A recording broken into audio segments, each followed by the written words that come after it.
Now we're going to go to Rockland, Maine, and talk with Paul Cole and Ron Huber about their radio show, Beam Me Up, on Rockland Radio, WRFR.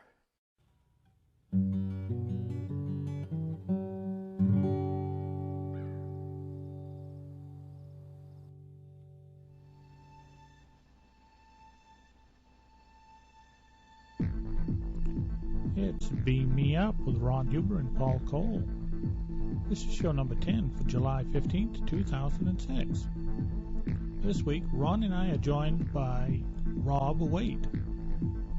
Rob has quite a few really good suggestions for reading material and some really interesting insights and opinions in science fiction. Hi, I'm Ron Huber. I'm a co-producer of Beam Me Up. This is a science and science fiction show airing on WRFR Community Radio in Rockland. Local community radio has potential to be a really important intellectual force. Most commercial radio right now is very limited. Its formats are controlled by a few large corporations. I've worked in a commercial station before, and it was horribly restrictive. This just gives me so much more latitude to express my views and express my likes without having to answer to somebody else. And it's a great freeing medium.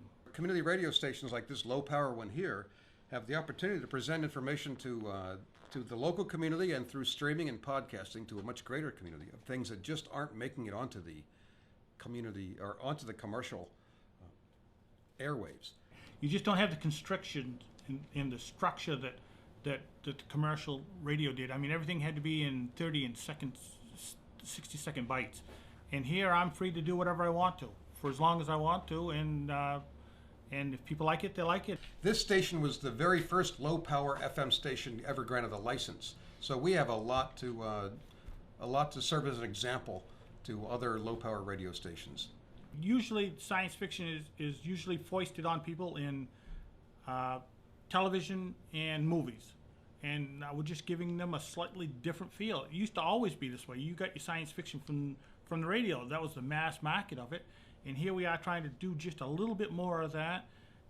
Maybe not as sophisticated sometimes, but it's just a different way of exploring different media, trying to get people back into the reading, exploring more in what radio can really do. Like you say, it's more of an adventure of the mind. I've found for most good fiction stories, in fact, I've always been disappointed, I'm afraid, by the movie version.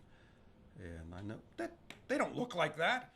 And in my mind, I know exactly what they look like. So there's a great advantage, I think, in the listened word as opposed to the viewed one. This also gives a chance for writers that have not been published to come and hawk their wares before us and have an opportunity to be heard by a lot of people, as well as we're hoping to get some of the established science fiction writers of the area to come in and talk on our show. And of course, being radio, they can phone in as well. We think science fiction is very important because it helps people to predict what might be. And often the scientists of tomorrow will base some of their thinking on the science fiction of today. I just like science fiction. That's my whole driving force to be here, is just talk about what I like, what I think people would enjoy reading, what they might enjoy listening to. It just gives me a different outlet. On an average show, we'll be talking about latest things in the space program, cutting edge science in all the different life sciences and geology if possible, and the other dead sciences, I guess you'd have to call them. And a lot about some of the more recent science fiction as well as the oldest science fiction, because we found that the oldest often has predictions of things that have come true, even though they were predicted a century ago or more. Today's show is going to cover a real gamut from inflatable spacecraft to apes that talk on the phone.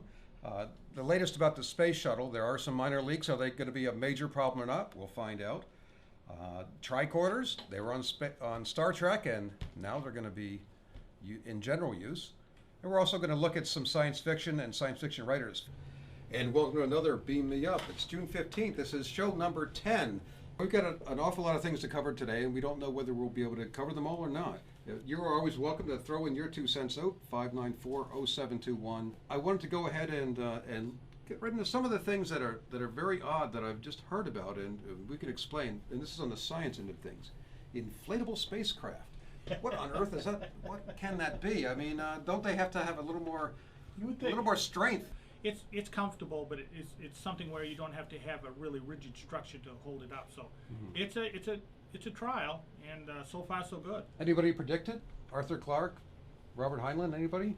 I have not heard anybody say anything about blow up ones. I mean, And this could become an inflatable hotel, I understand. that's what along they're the way looking there. for. That's what they're looking for. And you know that there are already Virgin Atlantic is already looking at putting people into suborbital flight for $20,000. So why not give them a place to go? So this is an on. And Arizona has already agreed to put up a spaceport.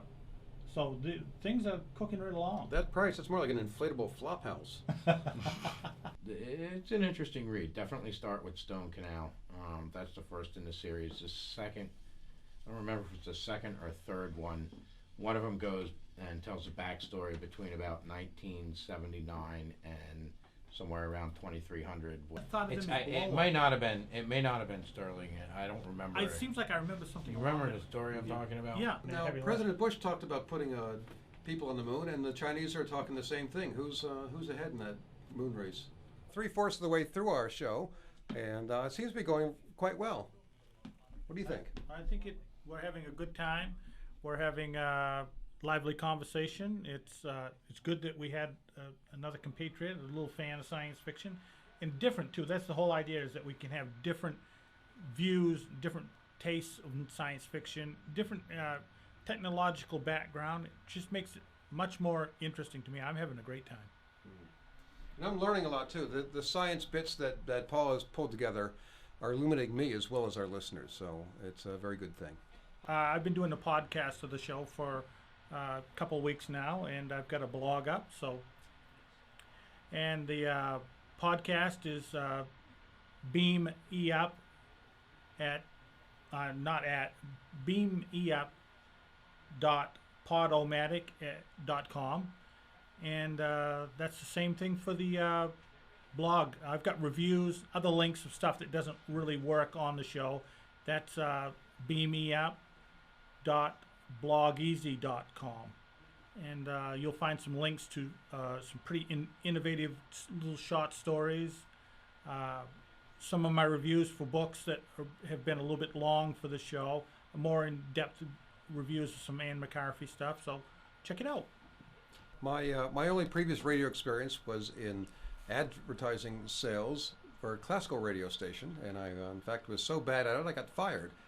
But then when I heard about this the first year, I got involved about 6 months into the station's existence and began doing both a 5 a.m. show and a Thursday afternoon show, and found it just to be wonderful because, as Paul just said, you can really develop the personality you want to project there a lot more easy on radio than you do on video. And it's a unique medium, a wonderful medium, and I think I'm, over the years I've been becoming more comfortable doing this than I'd really anticipated, and I find I've found some unique niches that have not been getting the radio coverage they wanted. I have a correspondent in Maine State Prison who calls in every Saturday morning, and we have about half an hour of discussion of prison gossip, what's going on there, which guards are good, which guards aren't, so on. It's a unique opportunity for he to air things, and I think he's the only prison correspondent on a radio station anywhere in this country, and that's what community radio lets you do. I do another show called Penobscot Bay Report, and that covers the Penobscot Bay's conservation and fishery issues, and we also take a look at the Gulf of Maine and the broader issues that affect it, from global warming to historical, natural sciences, and gosh, everything in between. Interview a lot of people, whether they're Coast Guard captains, fishing boat crew, regulators, fish huggers, the whole gamut. Why do you like science fiction? Because it gives me access to venues and vistas and ideas and technology that otherwise I would have no access to in one place. yeah, I can get a little bit of it everywhere I go, but the whole idea is that I can get it all in one package, prepackaged as it was, that I can get different opinions, different ideas, different technology. It's just such a rich venue that, you know, and it isn't just technology. It's different ideas and different social structures.